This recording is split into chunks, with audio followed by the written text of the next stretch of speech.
हालांकि मैं दुख की घड़ी में हमारे बहुत लोकप्रिय, बहुत सम्मानित विधायक आलम वजीर साहब के मैं परिवार और उनके सभी सगे साथी सहयोगी उन लोगों से मिलकर के आया। परिवार के सभी सदस्यों से मिलने का मुझे मौका मिला। बेटे हमारे बगल में हैं, इन्होंने और इनके साथियों ने पूरी सेवा की है। जब वो तकलीफ और परेशानी और बीमारी की हालत में थे तब भी देखभाल, उनकी पूरी दवाई, इलाज, क्या क्या उस समय जरूरत है उनको पूरा किया। एक ऐसे इंसान को हम लोगों ने खोया जो पूरा जीवन उसने गुजार दिया लोगों की सेवा में। उन्होंने अपनी पहचान अपनी मेहनत से और उनका परिचय और जो सम्मान उन्होंने पाया, शायद उत्तर प्रदेश की राजनीति में इतना लोकप्रिय विधायक कोई नहीं रहा होगा जिसका सम्मान हर वर्ग के लोग करते थे, हिंदू हो, मुस्लिम हो या किसी समाज के लोग रहे होंगे। उन्होंने हमेशा सम्मान किया। उनके बीच में विधायक जब भी गए होंगे, विधायक जी, उन्होंने कभी भी किसी तरह का भेदभाव नहीं किया।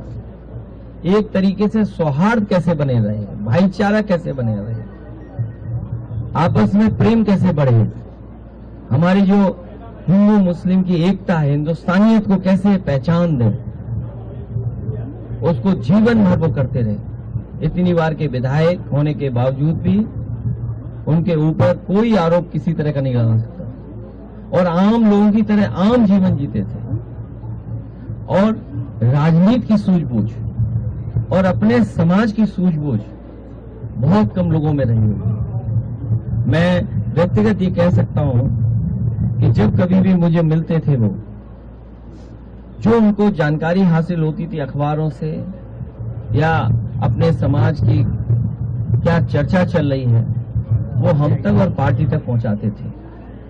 उससे हमें निर्णय लेने में, लोगों के बीच अपनी बात कहने में आसानी होती थी। समाज के भाव को समझते थे हम लोग। हम लोगों ने खोया है एक अच्छे इंसान को। ऐसे इंसान कम आते हैं, कम बनते हैं। और मैं तो ये कहूंगा उनका जहन जो था वो आम लोगों के लिए था, सेवा के लिए था। और हम भरोसा दिलाते हैं उनके से साथियों को, उनके कामों को आगे बढ़ाएं, परिवार के लोग उनको काम आगे बढ़ाएं। हम समाजवादी लोग हमेशा उनके साथ रहेंगे। हालांकि दुख की घड़ी में हम लोग आए हैं, लेकिन इधर जो एक खबर आई है वो ऐसी खबर है, खासकर नई पीढ़ी के लोगों में ऊर्जा भर दी है। जहां जहां जैसे जैसे खबर पहुंची, लोगों ने खुशियां मना ली।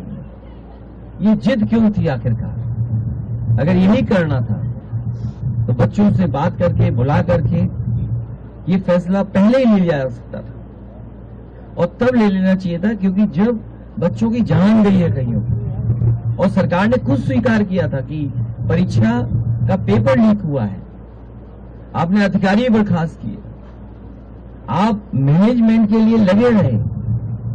हालांकि कैमरे के सामने आप बोलते थे, लेकिन जिंदगी की ताकत को देख करके आपको अपना मोबाइल भी टेढ़ा करना पड़ गया और मोबाइल टेढ़ा कर करके आपको अपनी भाषा, अपना व्यवहार, अपनी भाषण देना पड़ा। और एक बार नहीं, 2 बार देना पड़ा, क्योंकि नई पीढ़ी के लोग रात में भी जगते हैं। तो रात में भाषण दिया। वैसे तो 8 बजे भाषण होता है अक्सर, इस बार तो रात के 12 बजे के लगभग भाषण हो रहे हैं। ये बड़ी जीत है नई पीढ़ी के लोगों की और सरकार को ये बात समझ लेनी चाहिए कि परीक्षा को लेकर के, शिक्षा को लेकर के, और कौन सी शिक्षा, प्राइमरी एजुकेशन से लेकर के हायर एजुकेशन तक पर सरकार को बहुत गंभीरता से सोचना पड़ेगा। परीक्षाओं के पेपर लीक न हो, इसके लिए ठोस कदम उठाने पड़ेंगे।